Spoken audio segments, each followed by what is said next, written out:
figure out how to do that, but obviously the first step would be to record it, which I'm doing. So I'm going to do a quick, we're now up to 41.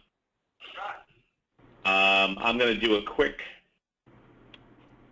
and it's not alphabetical either. It's alphabetical by first name. That's pretty dumb, you know? You think? It's an order of importance. So here it goes. Alan Strauss, Ari Ball, Ben Gotkin, Brent McCombs, Charlie Judy, Chloe Rada, Chris Gould, Crystal Miller, Dan Abuov, Danielle Monahan, Dean DaCosta, Derek Zeller, Eddie Stewart, Gary Clough, love you, Gary, Ian Johnson, James O'Malley, Jer Langens, John Sumser, Kyle Lagunas, Lance Hahn, Laura Stoker, Lynn Knight, Michael Heller, Michael Canisto, Randy Bailey, Rick Klinger, Rob Drumgoole, Rob McIntosh, Robin Schooling, Shally Steckroll, Shannon Smedstadt. Didn't you change your name, Shannon? Simon Meth, Steve Levy, Steve Rothberg, Thomas Brown, Tom Darrow, Tracy Richardson, Ward Chrisman, William Tincup, and William Uranga. Wow, that is a group. What a great group. Those guys, folks in a room, and it all hell would break loose. So, welcome. Yeah, I think we could do some damage here, Jerry, with this. But we'd like to obviously have as much of a conversation as is possible, but we hope that we would extend this conversation into the future. I will again point out that I have a technology glitch in a sense that the GoToWebinar allows for me to unmute and have an open mic for 25 people at a time. If you put your hand up and you want to say something, of course Steve Levy has done that, I can unmute you, which I will do. So yes, Steve, you are unmuted. And then those of you who are unmuted, you need to protect the rest of the folks who are on this thing by putting yourself on mute. And for the most part, the only other protocol that I think is important for this kind of approach is if you want to speak, and you do, you should identify yourself when you first do. That's basically all I need from that. And with that, Ben, why don't you kick it off? Great. Thank you, Jerry. And thank you again, everybody, for joining today and for being a part of this continuous conversation, a conversation that's there's been several others to this point. This is another in a series. We're the first one where a group this large has gotten together to discuss this particular topic. What we're going to talk about today is kind of where we've come to from this up to this point, what's happened as a part of these conversations up to this point. One of the things that was that just recently happened was the survey that we provided to everybody on this call, and we got feedback on. We're going to go over the results from that survey. Once Jerry's had the opportunity to go through the results of the survey, we're going to open up the lines for some conversation. We want to get your thoughts on the results of the survey, get some of your feedback there. Then we'll talk about some next steps, things that we believe now we have the critical mass to start to do, and where we hope that many of you will be able to continue along with us as we start to take this forward. And then we'll open it up at the end. Hopefully we'll have some time at the end for some additional Q&A. So that's Jerry. Why don't we go to slide 2 there? So this conversation really has been going on for a number of years, and a number, probably in more grumblings, if anything else, I guess, really probably since the demise of EMA back over a dozen years ago, and concern across the industry around things such as education, around networking and community, around advocacy, around representation, around the growth and development of the profession overall. Back in 2011, not long after I founded Recruit DC, I believe I was a member or at a career crossroads colloquium event, and Jerry and I started to talk about, well, hey, we're starting to see the local communities start to take responsibility for educating and connecting their own. What would this look like at a larger level? What could and should this be at a larger level, at a higher level, national or even global? And then we've continued to have those conversations, and over time have involved others in those conversations as well, mostly one-off conversations. In 2012, I put together my thoughts on the topic. The large 13-page document that you read, that was the first draft of that, written in 2012, recently revised. In 2013, up to this point, I had been having some one-off conversations with the other local recruiting group leaders, of which there were about a dozen other groups, at least at that time, that we were aware of. A lot of other folks, these other group leaders are having their own conversations. One thing we were realizing is that these local groups that were doing some great things and continue to do great things in educating their local community and bringing their local communities together, were really doing so in silos. And we felt there was an opportunity now to start to discuss what we had in common, what we could learn from each other, and then even over the past couple of years, the conversation's even gone to what can we might we be able to share, how can we potentially benefit from working with each other or partnering on certain things. A few of us even got together at a conference in Vegas to start to flesh that out. These conversations continued into early this year. It started to get on the minds of some of the key influencers and writers in the industry, who started to author some great articles. Steve Levy, Derek Zeller, Matt Charney, Lori Ruderman, Jerry himself, all wrote some great, and others have written some great articles, really start to advocate for the need for a representative body.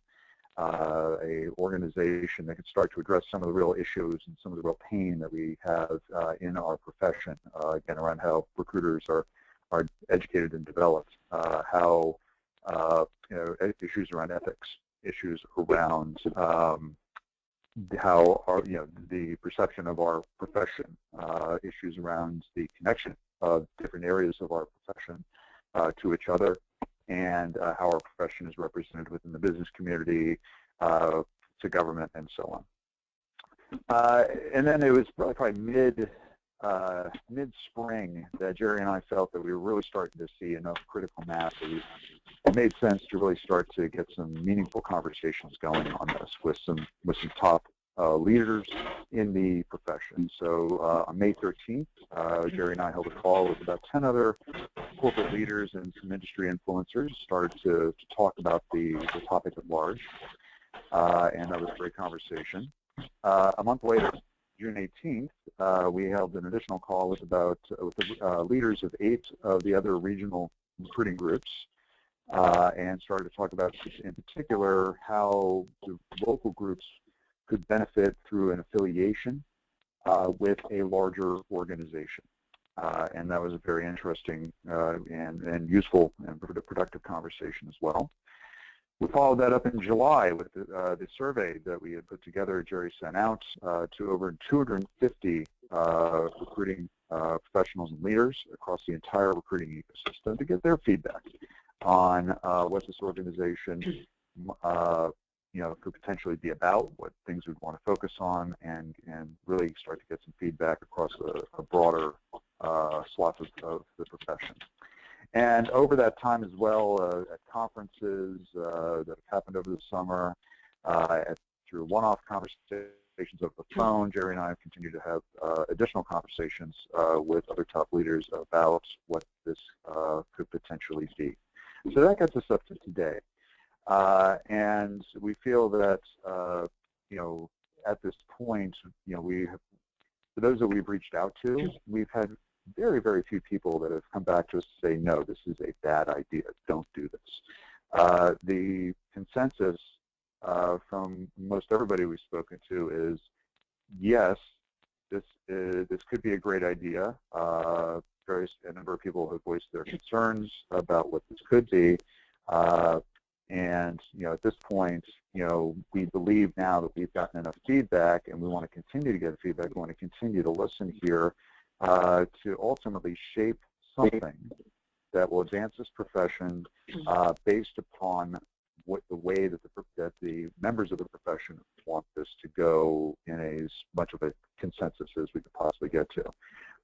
So to share with you some of the feedback from those surveys, what you told us in the survey, I'm going to pass it back to Jerry.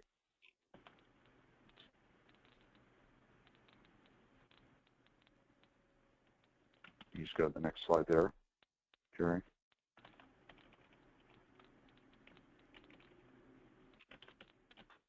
Jerry, did you mute yourself? Thank you. I didn't mute myself. I had muted myself. So the survey results really are a reflection, I think, of a pretty broad spectrum of folks. It was not just the Rolodex that Ben and I had, but when we sent information out, there were an awful lot of people like John Sumser and others who said, hey, how about this person, or did you send it to these folks? Are you being too narrow in terms of who you're checking in with? And all of that was good, and all of those suggestions were taken, and every one of those folks were asked to respond. We had about 76. I think it was 76, but somewhere in that vicinity, basically responding and completing all of that. And this is pretty much the breakdown in terms of that. Who should the association seek as members, for example, brings up a critical issue, the extent to which we are inclusive in the people who are engaged in this profession, and whether or not the focus should be solely on corporate recruiters and sourcers and recruiters that we know from the corporate side, or should we be looking at those who are in third party, those who are RPO, and it goes on. We could slice this a number of different ways.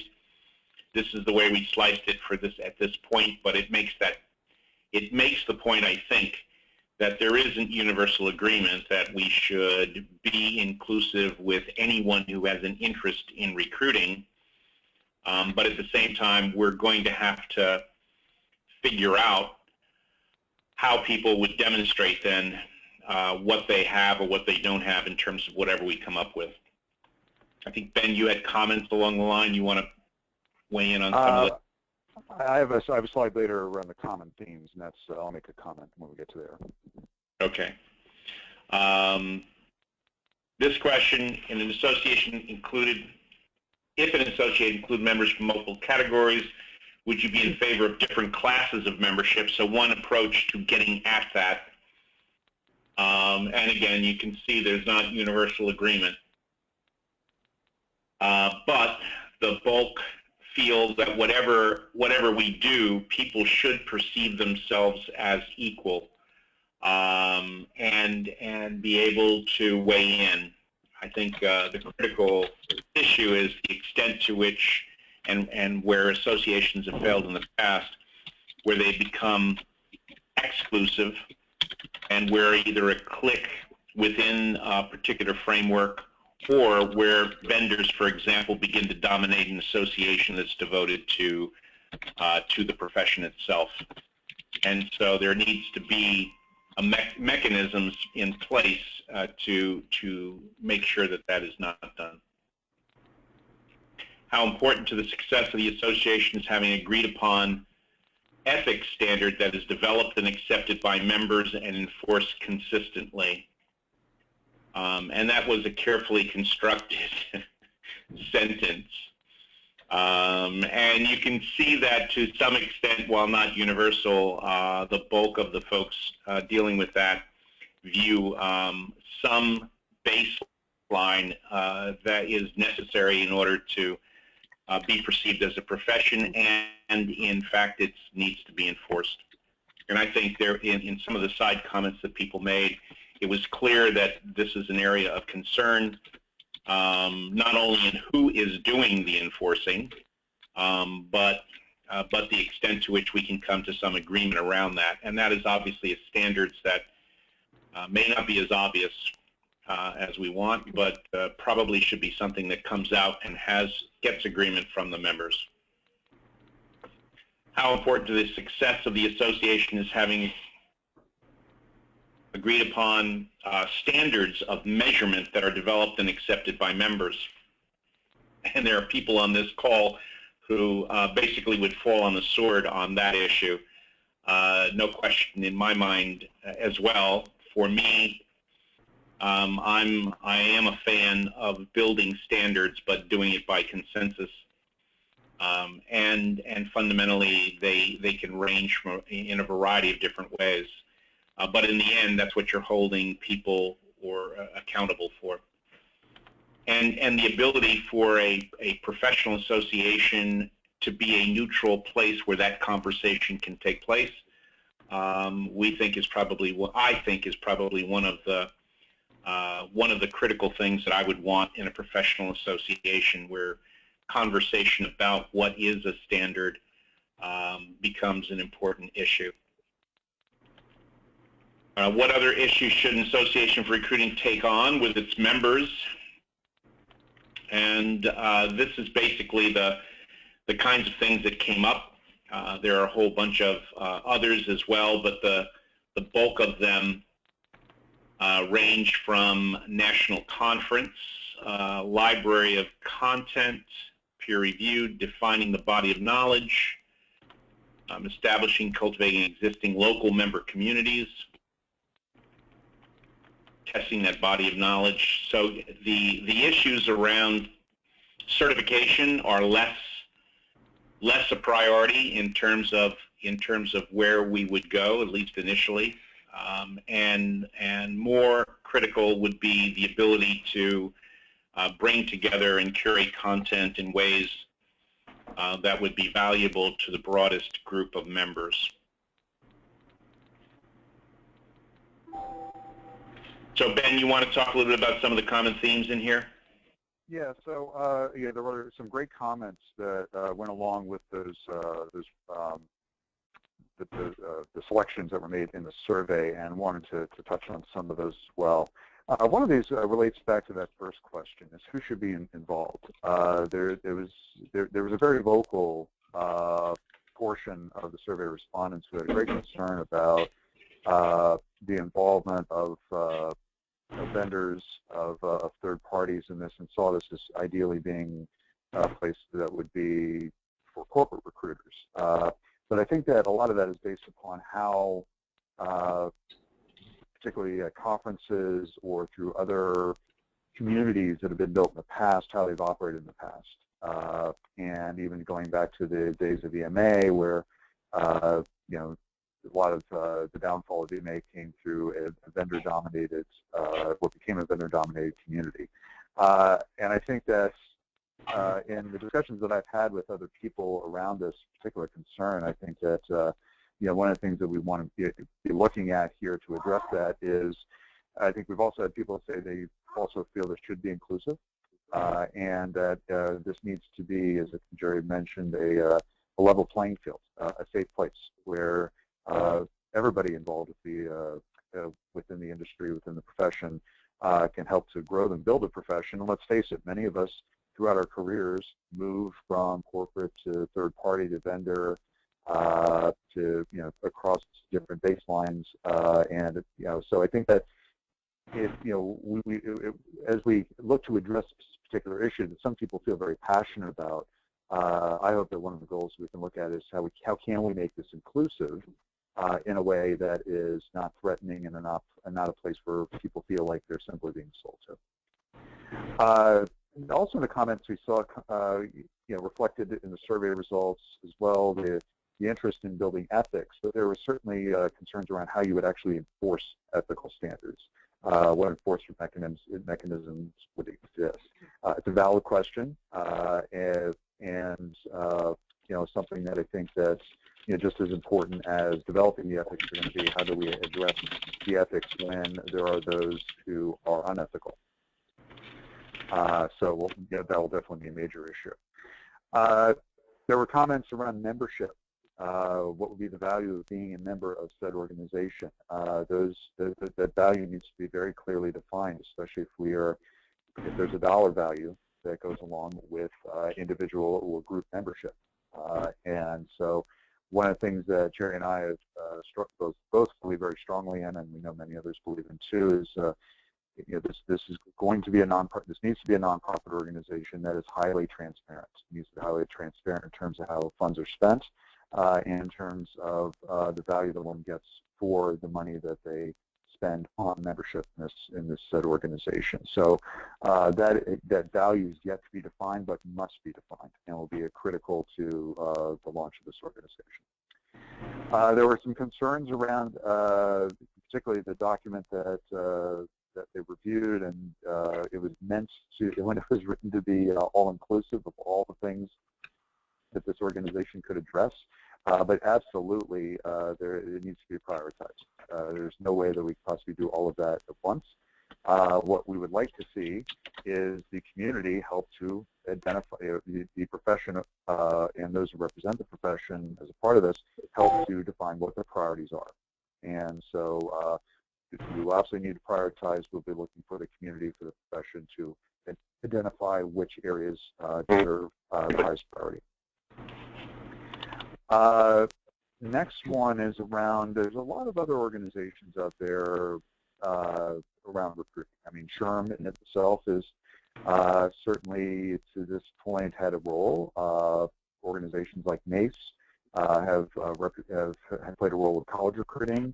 You have staffing trade associations, and then we have a number of great local groups that exist out there as well, including the one that I founded, Recruit DC. And so I think that there are opportunities to partner and affiliate with all of these groups to not recreate the wheel if not necessary, and to provide value, and hopefully reciprocal value will be achieved in those partnerships and affiliations. So this is not, I don't believe this would be seen as something that would truly be independent without building out those partnerships. I think that would have to happen, and would benefit this representative body to do so. Questions around how this would be funded? A couple questions up. I wanted to address them along the way. Yes, John asked what ratio of corporate to non-corporate in the respondent database, and just a guess, I will get the actual answer for you, John, but my guess is about 50-50, and probably about 60% have at one time been a practitioner. That's a guess, but I will do that analysis. And although with 76, we're not representing the entire world for sure. And Jim O'Malley says, how do you have an association that does not accredit itself? Surprised this would not be a priority. I think, Jim, the issue is not so much that accreditation would not be important at some point, but that from a priority point of view, you got to know what you're accrediting. And I don't think there's agreement on what recruiting actually is in terms of even baseline practices. So until there's some clarity about what the boundaries are, I think that accreditation really can't start to take place. There is no legitimate, well-defined standard body of knowledge for recruiting, either as a profession or even as a function within HR. Yeah, so Jerry, absolutely. It's something actually that I've had some great individual and small group conversations with other folks, particularly in the recruiting training world. And nobody would necessarily disagree with that. I think the question is, at the end of the day, the initial question isn't what is the piece of paper, what are the three letters that this is going to be that represents that somebody completed a test or whatever. It is actually defining the body of knowledge first and foremost. And by the way, I'm sorry, somebody is typing really loud, so if you're typing, if you could mute yourself, please, we'd appreciate that. But yes, defining the body of knowledge first and foremost is going to be the top priority. From there, we can identify how we're going to, how we would look as a profession for individuals to demonstrate knowledge and proficiency based upon that body of knowledge. The questions around how this would be funded, the good questions. We have already started to look at some different opportunities or different options around individual membership, corporate group membership, vendors providing sponsorship money, but not necessarily tied to anything beyond their support of the association and the profession's growth. Potentially, there's a lot of different options, but it's not something we have necessarily. We need a lot more work needs to be done there, and done sooner rather than later if we're going to get this off the ground, sooner rather than later. Questions also around the governance model. I think that from those that have been involved in the conversations initially, there's an agreement and principle that as a nonprofit organization, there will need to be a staff that will run the day-to-day, that will pursue the initiatives and the priorities in a formal way. Paid staff this will be their job to do that, but also that we believe that to drive the strategy of this organization, we need strong participation and direction from the community itself. And so we would also potentially be looking for a representative council, representative board across the recruiting ecosystem to help drive those priorities. In other conversations, most people believe that today, in today's world, there's no reason why we cannot have almost real-time connection to the membership in a way that they can weigh in. And most associations are so antiquated in their approach to communication that by the time you end up with a decision or solve a problem, you kind of turned off part of the membership. And I think we need a much closer capability of communicating with and hearing what the membership has to say. Yeah, and I would say the only thing I'd say on that at this point is that initially this will be, to get this off the ground, this will be a volunteer-driven initiative. We are going to need the help of many people to get this off the ground. Once we get it off the ground, once we establish the organization formally, then we can look to establish a staff that will look to start to carry on day-to-day activities, but still will look to volunteer representatives from the community to continue to help drive the priorities and look for feedback from the profession as a whole to help do that too. Finally, concerns around diversity and inclusiveness, and there definitely is an opportunity here to drive inclusiveness in the profession, whether we're talking about gender or race diversity, we're talking about inclusion across the entire recruiting ecosystem. This does need to be representative, particularly at the leadership level of the profession as a whole, and that would also be a goal and a great opportunity, as I think particularly at leadership levels there are greater and greater opportunities for greater levels of inclusiveness and diversity in this profession. So some common themes there, mostly from the survey results or from the comments. At this point, we'd like to open it up for a few minutes here to get your thoughts. To do that, let me suggest a couple things, because there's been a couple comments that I think we can explore a little bit. One of the folks on here, Danielle Monahan at Amazon, made I think a good point as to another issue in terms of how geographically diverse we want to be in terms of this as an association. Could you comment on that, Danielle, if you can? Yes. Hi. Can you hear me? Yes, we can. Okay. No, my question is just, do we consider ourselves an international body from the get-go, or are we thinking domestically with potentially potential expansion further. I have a point of view on it, but I'm just curious. Danielle, one of the obstacles I always see in that is the fear of being the ugly American, trying to tell international folks whatever. To be international means that you have to attract enough people from the international. Certainly, many of the folks who would be members will be part of multinational corporations, and maybe there's a way to somewhere be in between. Have you thought about how to get from here to there? How do we express ourselves internationally if we initially are appealing primarily to a U.S.-based membership? I think it's a good point, Jerry. My point of view on it is we mustn't be so close. So yes, you're right. I don't think we should be speaking on behalf of the international community, but we should be open to have international talent acquisition recruiting professionals join if they're interested. And also be able to balance curation of content to include global practices that we should be more aware of that may not be as in the United States. Right. Okay. Thank you. Ari Ball, you're on this call, and I unmuted you.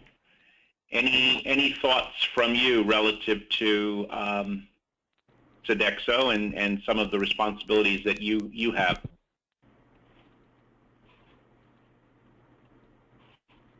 Maybe on mute and not. Couple others. Michael Canisto in IFF, and you also represent have represented a number of regional recruiting organizations as well. You able to talk? You're on mute. Okay, I think I'm unmuted. No, you're unmuted. Yeah. Any thoughts? Yeah. I'm just thinking out loud as I say, and there's so many ways you could think about this. I mean, do you go on to sort of one end of the spectrum and say what are the core attributes that transcend all the regional differences, or do you try to be all inclusive so that if you're coming up with some new approach or policy, everyone can weigh in that's going to be using it? I don't have anything particularly enlightening. I'm just sort of turning over the thought in my own mind as I'm watching the presentation. Michael, we had talked, this is one of our dinners, about your interest in particular, though, in measurement standards. You seem to have particular passion in that area. Okay. Tom, Darrow, you're you're in a lot of interesting places, from running a foundation for SHRM that actually spends money on research in an extraordinary way, but you also have a very solid position in Atlanta in relation to how you see the community there. You've been active on both sides of that community. What do you think? Well, thank you, Jerry. Yeah, I mean, I like you, I've wanted something like this for years. Clearly, as you know, SHRM is one of my middle names, good or bad. But, SHRM has just not been recruiter-friendly through the years. And obviously, they took over the EMA and sort of botched that up. I'm not sure if that's the technical description, but we'll go with it. SHRM, I know, is taking initiatives right now to go deeper in some of the different areas of HR, including recruiting. So I think they're even looking into how to resurrect something like this. But, I think the collaboration is key. We could take this big and try to be all things to everybody, or keep it small. And SHRM is a good example of the former, taking it big and trying to be all things to everybody, and that's also their Achilles heel. So I think it's a good start. I applaud you and others for giving it a go, and let's keep talking and move the needle. Good, thank you. And from that point to Gary Clough, I know you're on the call and have been in a number of, led a number of large staffing organizations, including MITRE most recently. But more importantly, you also were part of EMA way back when. Any thoughts from your perspective? Well, thanks for the way back when, that date. Well, I'm way back when too, Gary. Yeah, I was on the board of the EMA for most of the 80s and the early 90s until SHRM did its thing. One of the observations about this initiative, having worked with groups large and small, local and national, I would strongly recommend a first step of building the synergy with the existing local organizations rather than trying to stand up a national membership organization. And I know a lot of the groundwork has been laid by you, Ben, and Jerry, but I think we need to get not just the leaders of the local organizations together, but active members to participate in development of what we need out of an organization and get to that prioritization that was mentioned in the list of concerns, common themes. Right. I think that's really a great suggestion, Gary, of being able to find a way to not to not absorb the local organizations. They stand on their own, and they're doing some extraordinary work. And groups like yours, like several that are down in the D.C. area, like Chloe Rado's, she's on this call from Chicago. There's a number of folks here who have at various points represented Seattle. So there's some great work being done in a variety of places, and what I'm most interested in is how do we form something that adds value to them, and that they become one of the pillars of that. So I think I don't have the full solution for sure. I just know that if we move in that direction, I think we can figure that out, because clearly there is a need. So thanks for that. I see Ian Johnson wants to say something. Yes? Yes, can you hear me? Yep, I can hear you. Yeah, so as one of those Seattle current or past leaders, I was on the board of NWRA, gosh, back in the 1990s, and currently on the Staffing Management Association Seattle, so leading a SHRM chapter.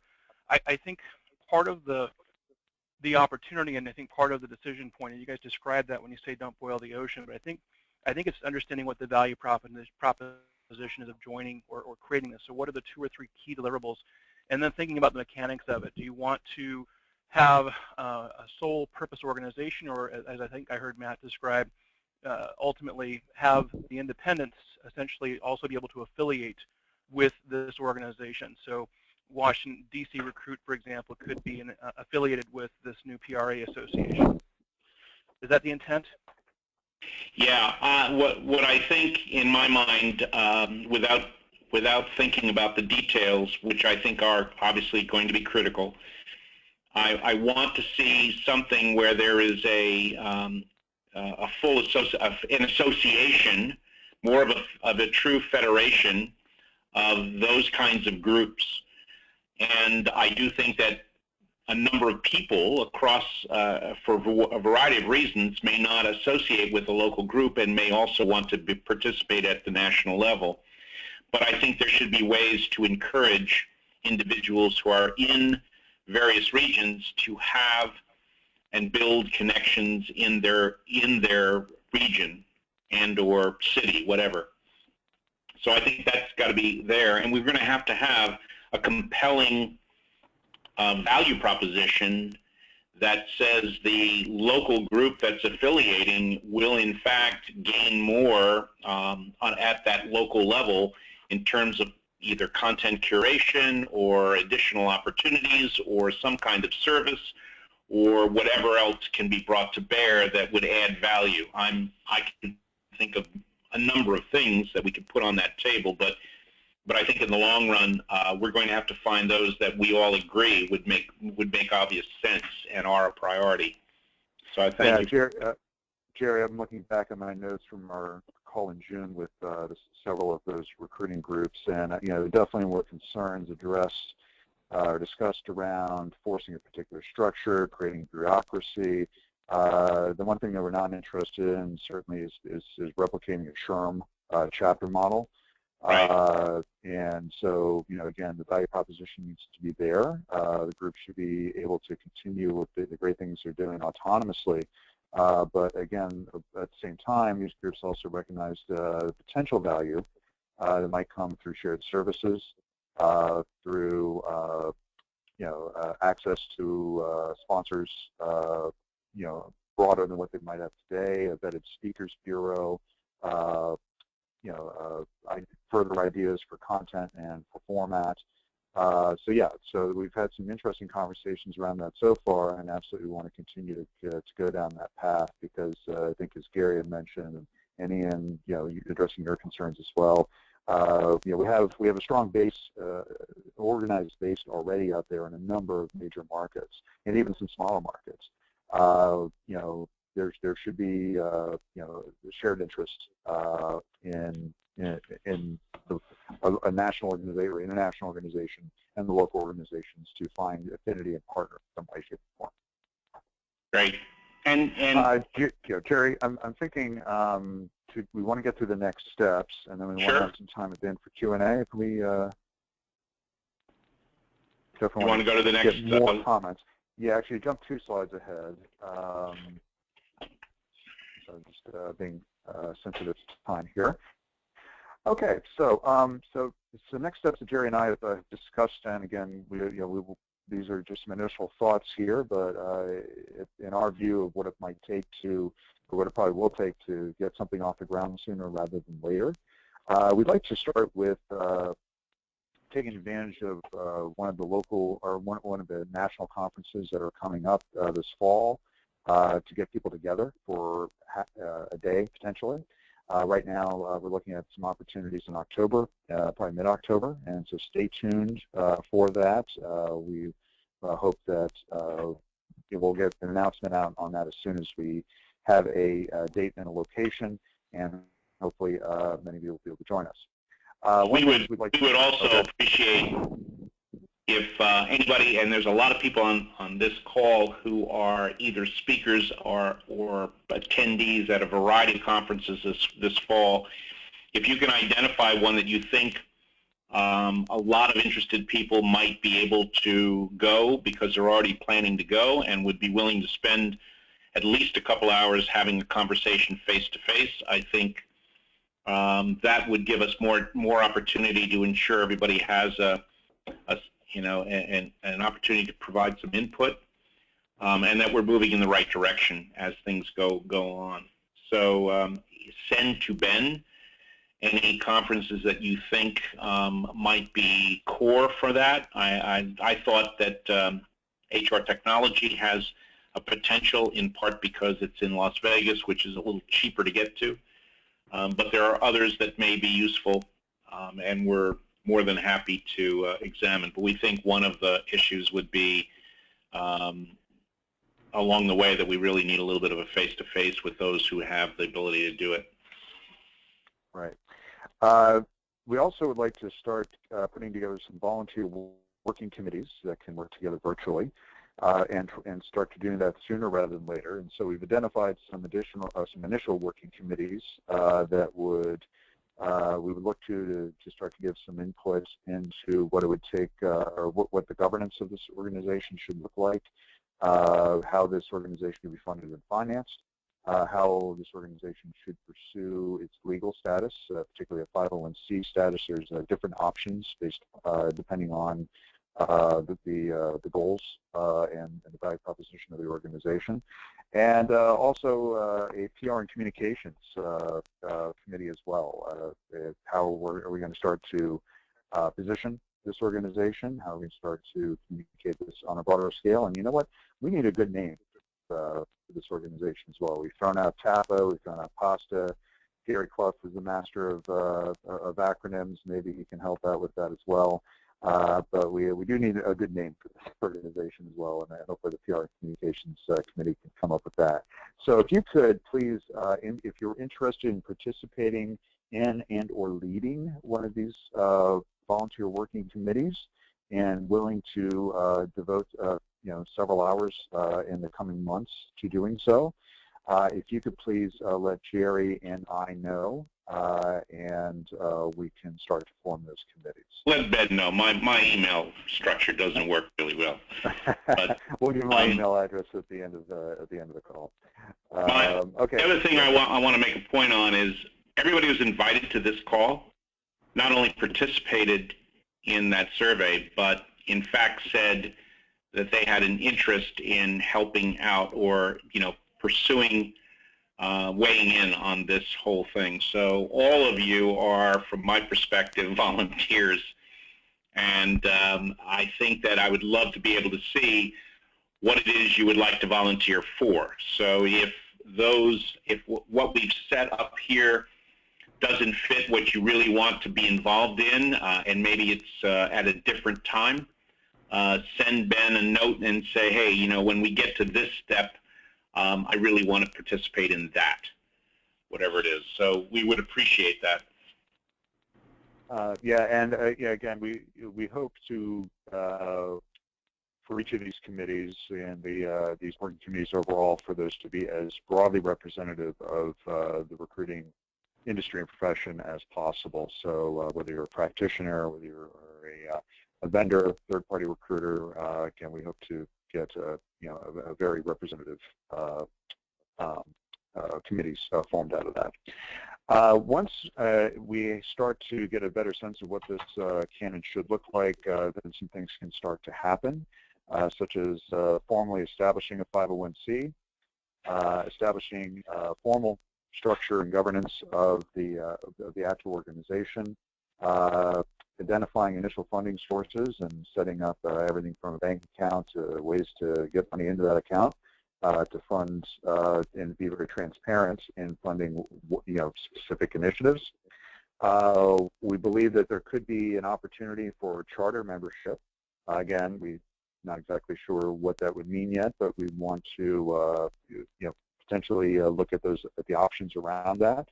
And I think it would be a great opportunity for those that are really passionate about this profession to get in on the front end and so start to drive it, and then identify a formal launch date, which a lot of things need to happen, but if we can make something happen before or by the end of the year, then that would be I think a great opportunity.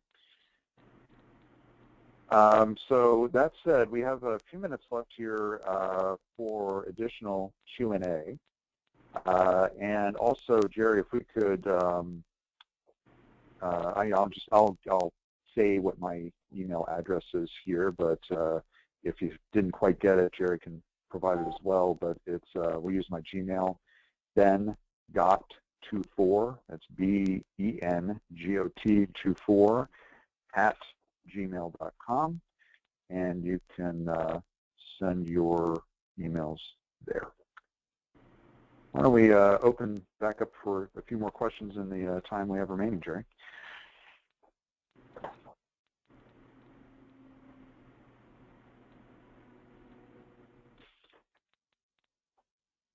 Jerry, did you go back on mute?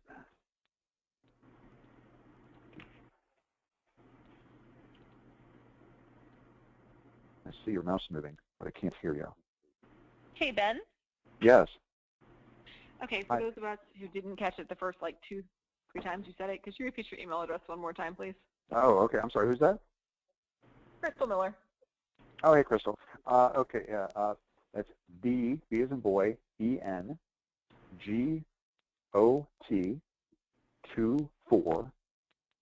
@gmail.com.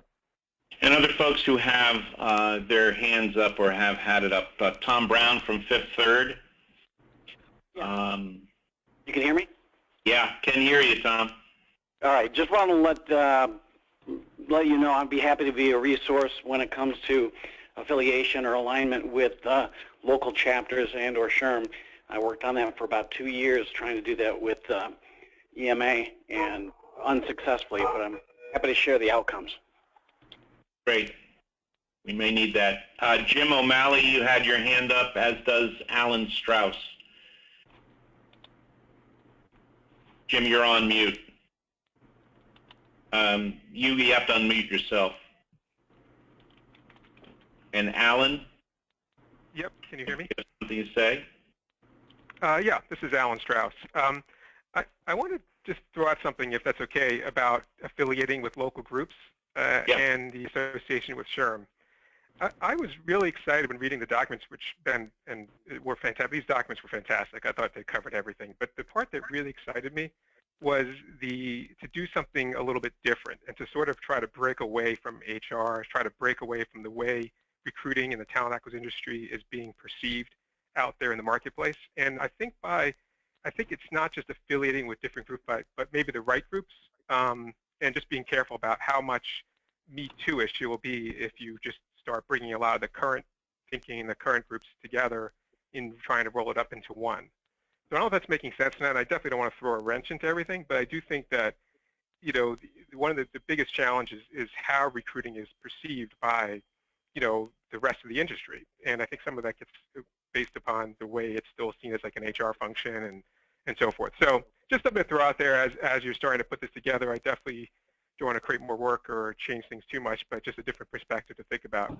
And I run a recruiting group, you know, recruiting roundtables in the DC marketplace. Right, and it's those that we're referring to, Alan, the recruiting roundtables, and many of the recruiting groups that are not affiliated. So, for example, I know Chloe is on this call, but she has herself on mute. Chicago, which has over 400 recruiters, was at one point affiliated with SHRM, but they're no longer affiliated. They disaffiliated with SHRM. Okay. So they, you know, most organizations related to recruiting today are peopled by individuals who do not have a strong sense that they are an HR person. They have a very strong sense that they're not. And we could spend a lot of time talking about it, but the reality is I absolutely agree with you. If this is perceived as another SHRM in any way, shape, or form, it will not resonate in the recruiting space. Yeah, and Jerry, to add on to that, you know, I think the one thing we have discussed and we've started to recognize, though, is that, you know, there are a large number of HR professionals, HR generalists, HR managers that do recruiting as sometimes a significant part of their job on a daily basis. And so I think that, you know, when we talk about affiliating with a SHRM, you know, we don't want to ignore those people. They're doing recruiting, you know, as well. And so, you know, we want to look into ways that potentially those HR generalists or even people, you know, recruiters who have their aspirations do lie in HR more than, say, in recruiting leadership, where, you know, we want to explore those. We don't want to ignore it. So I think that, you know, when we talk about those affiliations, those are just some of the things we want to be open-minded about. The other thing I've been mentioning and talking to a lot of people about, and one thing I really want to challenge people to think differently about here, is what does a professional association, a representative body of the 21st century, really look like? Most of the professional associations were built in the 20th century, 1950s, 60s, and 70s, based upon ways that people connected and learned during those decades. The way that particularly the younger generations now learn and connect is quite different. And so as we think about the establishment of an organization like this, I think we should be thinking about that, keeping those things in mind, as well as in building out an organization, one that is lean, one that is driven by the needs and the desires of the community, rather than a white tower approach, and one that is highly transparent in how things get done, how money is spent, and what the value is of participation.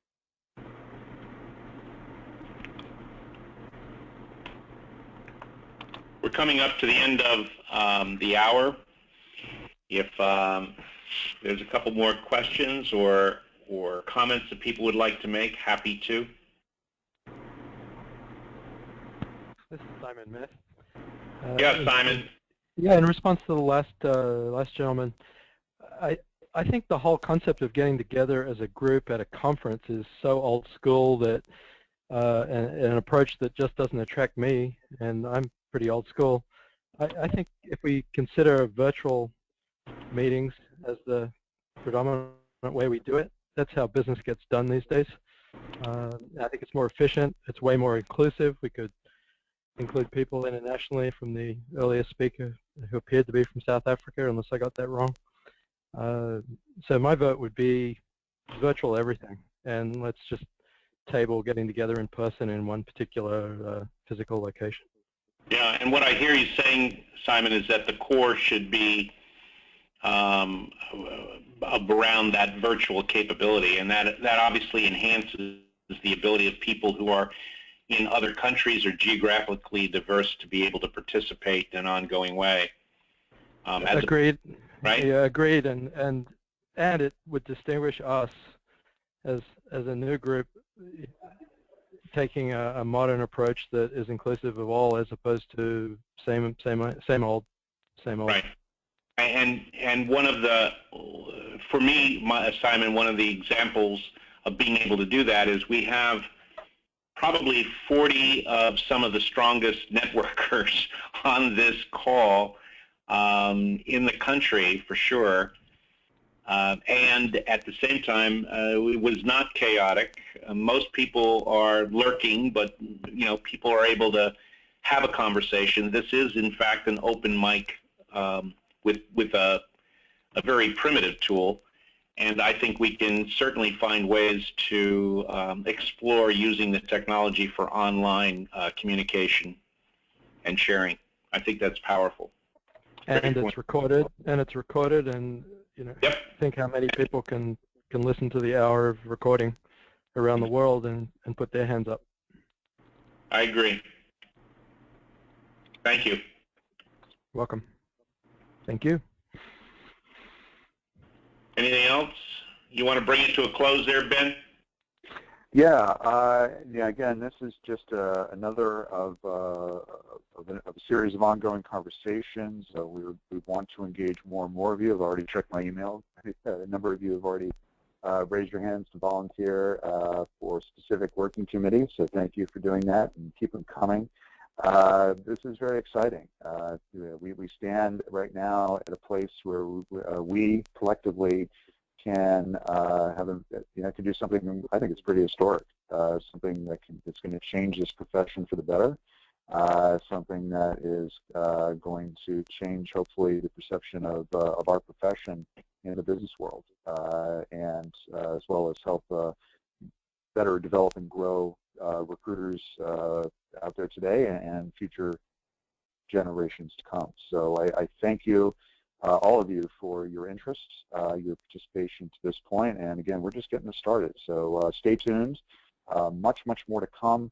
We look forward to continuing to work with you going forward. So thank you again for joining today. Thank you, Jerry, for setting this up, and we'll all talk again real soon. Cool. Thanks, Ben. Thanks, Ben.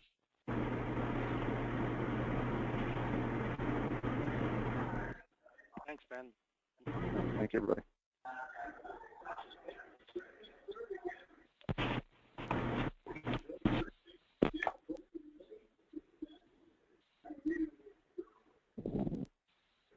Jerry, you still there? Yeah, I am. Okay. I'm I'll. trying to end the recording. Okay. I gotta get ready for jump on another call. I will send you the link when the link is done. Okay. I think also it'd be good for us to send. Well, I think we want to send the link to the recording, as well as just a couple high-level things, including a call for more volunteers to everybody